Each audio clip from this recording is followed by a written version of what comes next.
ഈശോമിശിഹായ്ക്ക് സ്തുതിയായിരിക്കട്ടെ. സ്നേഹമുള്ളവർ, നമ്മൾ പാമ്പിൻ്റെ ശല്യത്തിൽ നിന്നും രക്ഷ നേടുവാനുള്ള വിശുദ്ധ ഗ്രന്ഥത്തിൽ പറഞ്ഞിരിക്കുന്ന കുറേ വാഗ്ദാന വചനമൊന്ന് നമ്മൾ അവകാശപ്പെട്ട് പ്രാർത്ഥിക്കാൻ പോവുകയാണ്. അനേകർ പറഞ്ഞിട്ട് പറഞ്ഞ വീട്ടിൽ പാമ്പ് എപ്പോഴും ഇത് വലിഞ്ഞു കയറി വരിക, ഭയങ്കര ശല്യം, ഇതൊരു പൈശാചിക സാന്നിധ്യമാണോ? പൈശാചിക സാന്നിധ്യമാണ് എന്താണെങ്കിലും നമ്മളതിന് വിശുദ്ധ ഗ്രന്ഥത്തിലുള്ള ആ മേഖലയിൽ നിന്ന് വിടുതൽ കിട്ടുന്ന അനേകർക്ക് അനുഭവം ഉണ്ടായിരിക്കുന്ന വാഗ്ദാന വചനങ്ങൾ അവകാശപ്പെട്ട് പ്രാർത്ഥിക്കുമ്പോൾ തീർച്ചയായും ആ ശല്യത്തിൽ നിന്ന് നമ്മൾ രക്ഷപ്പെടും. അതുകൊണ്ട് നമ്മൾ ആ വചനമെല്ലാം ഒന്ന് ബൈബിൾ നോക്കി ഒന്ന് എഴുതിയെടുത്ത് വെച്ച് പ്രാർത്ഥിക്കുന്നത് വളരെ വിടുതലും സൗഖ്യവും അനുഗ്രഹവും ആനന്ദവും ആശ്വാസവുമാണ്. ഞാൻ അതിൽ കുറേ വചനങ്ങളൊന്ന് പറയാം. വിശുദ്ധ ലൂക്കായുടെ സുവിശേഷം 10-ാം അധ്യായം അതിലെ 19-ാം വചനം. ഇതാ, പാമ്പുകളുടെയും തേളുകളുടെയും ശത്രുവിൻ്റെ സകല ശക്തിയുടെയും മീതെ ചവിട്ടി നടക്കുവാൻ നിങ്ങൾക്ക് ഞാൻ അധികാരം തന്നിരിക്കുന്നു, ഒന്നും നിങ്ങളെ ഉപദ്രവിക്കുകയില്ല. വാഗ്ദാന വചനമാണ്.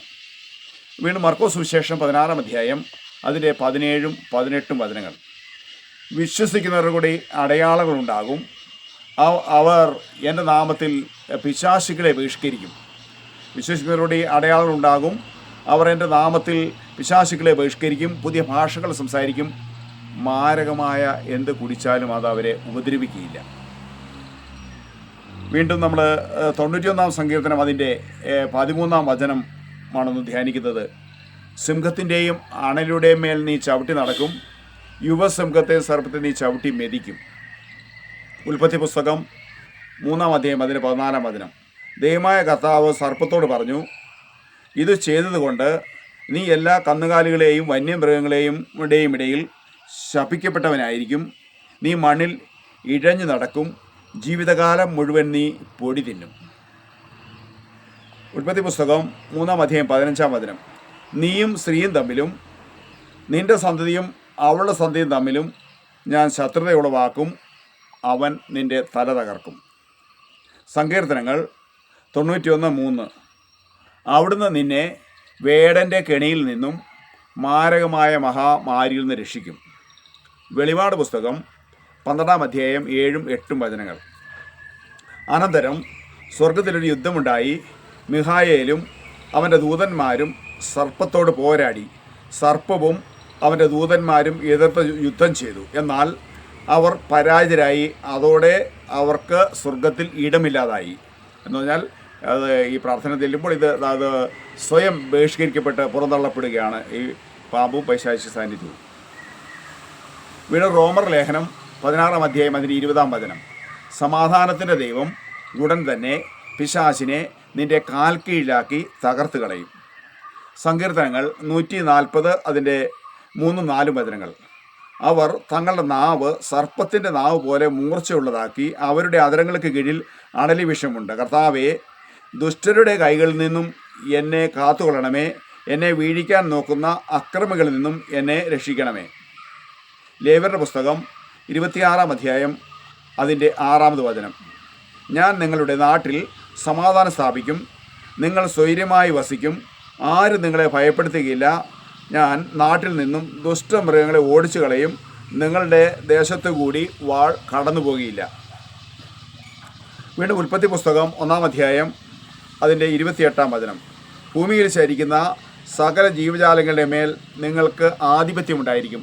നമ്മൾക്ക് ദൈവം തന്നിരിക്കുന്ന ഈ ആധിപത്യം എന്നാൽ എല്ലാം നമ്മളുടെ കീഴിലാണ്. നമ്മൾ ആജ്ഞാപിക്കുന്നതനുസരിച്ച്, നമ്മൾ അവകാശപ്പെട്ട് പ്രാർത്ഥിക്കുന്നതനുസരിച്ച് ഏത് ജന്തുവും ഏത് പൈശാചിക സാന്നിധ്യം ഏത് പാമ്പ് ശല്യവും നമുക്ക് അധീനമായി നമ്മൾ കീഴ്പ്പെട്ട് പോകുമെന്ന് തന്നെയാണ് ഈ വചനത്തിൻ്റെ അർത്ഥം. അങ്ങനെ തന്നെയാണ്. അതുകൊണ്ട് എല്ലാം നമ്മുടെ കീഴിലാണ് ദൈവം ആക്കി തന്നിരിക്കുന്നത്. ആ ഒരു ബോധ്യത്തോടെ നമ്മൾ പ്രാർത്ഥിക്കുമ്പോഴാണ് ഈ അവകാശം, ഈ അനുഗ്രഹം നമുക്ക് ലഭിക്കുന്നത്. വീണ്ടും എസെക്കിയേൽ പ്രവചനം 34-ാം അധ്യായം 25-ാം വചനം. അവരുമായി ഒരു സമാധാന ഉടമ്പടി ഞാൻ ഉറപ്പിക്കും. അവർക്ക് വിജനപ്രദേശങ്ങളിൽ സുരക്ഷിതമായി വസിക്കുന്നതിനും വനത്തിൽ കിടന്നുറങ്ങുന്നതിനും കഴിയുമാറ് വന്യമൃഗങ്ങളെ ദേശത്ത് ഞാൻ തുരത്തും. വളരെ അതുകൊണ്ട് ഈ വാഗ്ദാന വചനം നമ്മൾ അവകാശപ്പെട്ട് പ്രാർത്ഥിക്കുമ്പോൾ തീർച്ചയായും ഈ അനുഗ്രഹം കിട്ടിയതായി കണ്ടുകൊണ്ട് നന്ദി പറഞ്ഞ് പ്രാർത്ഥിക്കണം. സങ്കീർത്തനങ്ങൾ 91-ാം സങ്കീർത്തനം 10-ാം വചനം. നിനക്ക് ഒരു തിന്മയും ഭവിക്കുകയില്ല, ഒരനർത്ഥവും നിന്റെ കൂടാരത്തെ സമീപിക്കുകയില്ല. യെശയ്യാ പ്രവചനം 35-ാം അധ്യായം അതിന് 9-ാം വചനം. ഒരു ഹിംസജന്തുവും അവിടെ പ്രവേശിക്കില്ല, അവിടെ അവയെ കാണുക പോലുമില്ല, രക്ഷിക്കപ്പെട്ടവർ മാത്രം അതിലേക്ക് കടന്നു പോകും. പുറപ്പാട് പുസ്തകം 7-ാം അധ്യായം 12-ാം വചനം. അവർ ഓരോരുത്തരും തന്താങ്ങളുടെ വടി നിലത്തിട്ടപ്പോൾ അവ സർപ്പങ്ങളായി മാറി, എന്നാൽ അഹ്റോൻ്റെ വടി അവരുടെ വടിയെ വിഴുങ്ങിക്കളഞ്ഞു.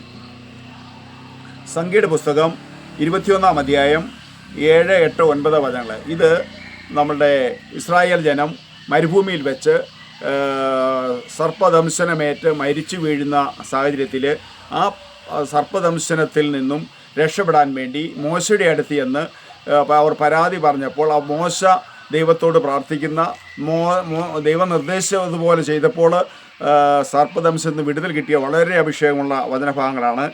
ഞാൻ ആ വചനം ഒന്ന് വായിക്കാം. സംഖ്യയുടെ പുസ്തകം 21-ാം അധ്യായം 7-ാം വചനം. ജനം മോശയുടെ അടുക്കൽ വന്ന് പറഞ്ഞു, അങ്ങേക്കും കർത്താവിനുമെതിരായി സംസാരിച്ച് ഞങ്ങൾ പാപം ചെയ്തു. ഈ സർപ്പങ്ങളെ പിൻവലിക്കാൻ കർത്താവിനോട് പ്രാർത്ഥിക്കണമേ. മോശ ജനത്തിനു വേണ്ടി പ്രാർത്ഥിച്ചു. ഉൽപ്പത്തി വീണ്ടും തുറന്ന അതിൻ്റെ 8-ാമത് വചനം. കർത്താവ് മോശയോട് അരുളി ചെയ്തു, ഒരു പിച്ചള സർപ്പത്തെ ഉണ്ടാക്കി വടിയിൽ ഉയർത്തി നിർത്തുക. ദംശനമേൽക്കുന്നവർ അതിലേക്ക് നോക്കിയാൽ മരിക്കുകയില്ല. 9-ാം വചനം. മോശ പിച്ചള കൊണ്ട് ഒരു സർപ്പത്തെ ഉണ്ടാക്കി അതിനെ വടിയിൽ ഉയർത്തി നിർത്തി. ദംശനമേറ്റവർ പിച്ചള സർപ്പത്തെ നോക്കി അവർ ജീവിച്ചു.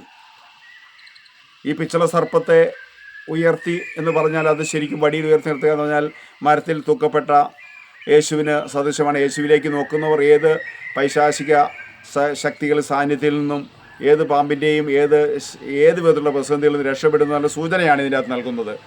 തീർച്ചയായും അങ്ങനെ ഈ വചനം വന്ന് പ്രാർത്ഥിക്കുമ്പോൾ നമുക്കും നമ്മൾ പ്രാർത്ഥിക്കുന്ന വിഷയങ്ങളിൽ അത്ഭുതകരമായ രക്ഷയും അനുഗ്രഹവും സൗഖ്യം ലഭിക്കുന്ന ഉറപ്പാണ്. സക്കറിയ പ്രവചനം 2-ാം അധ്യായം 5-ാം വചനം. ഞാൻ അതിനു ചുറ്റും അഗ്നി കൊണ്ടുള്ള കോട്ടയായിരിക്കും. ഞാൻ അതിനു ചുറ്റും അഗ്നി കൊണ്ടുള്ള കോട്ടയായിരിക്കും. നമ്മുടെ ഭവനമോ വസ്തുക്കളോ സമ്പത്തോ എന്താണെങ്കിലും നമ്മൾ ഇങ്ങനെ അവകാശപ്പെട്ട് പ്രാർത്ഥിക്കുമ്പോൾ ഈ അനുഗ്രഹം നമുക്ക് ലഭിക്കും.